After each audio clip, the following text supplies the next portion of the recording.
MLOps is a clearly fast-moving field, and unlike software engineering, it still lacks some of the standardized tools, and especially around model development and monitoring. And if we look at the software world, almost every organization that writes software have this mostly canonical stack. They typically use something like GitHub or GitLab for version control, a CI/CD systems like Jenkins or Travis, and an APM system like New Relic or Datadog. And we're not at that point yet with the MLOps space. And when we speak to organizations and really like executives trying to think about their MLOps strategy, a lot of them are very confused with all this noise in the market. There's so many different categories, probably around 20 only within MLOps, different tools, different vendors, different solution. It's just so difficult for someone to kind of pick and choose and say, this is what's going to be our stack. And finally, it's not even just about that, because there's often internal pressure to try and build everything.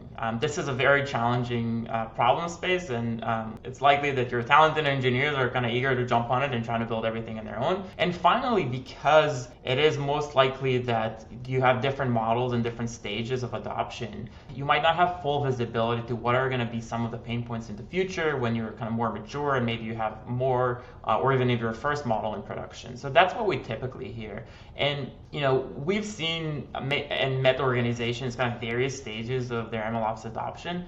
Anything from like Uber, who really invented the concept of an MLOps platform with Michelangelo, to organizations that are a little bit newer there. And the good news is there is a happy path here. So the first thing I would say is, like, you do not need to build or assemble the entire stack end to end from day one.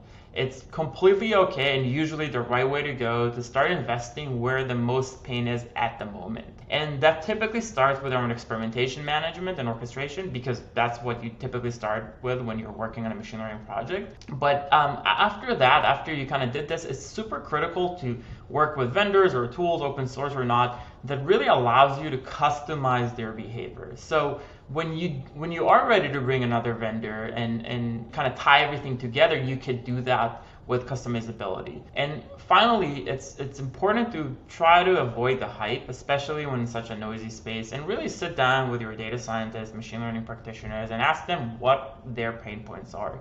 Because your pain points and your data science team might not be the same as others. So it's just really important to build what's right for your business.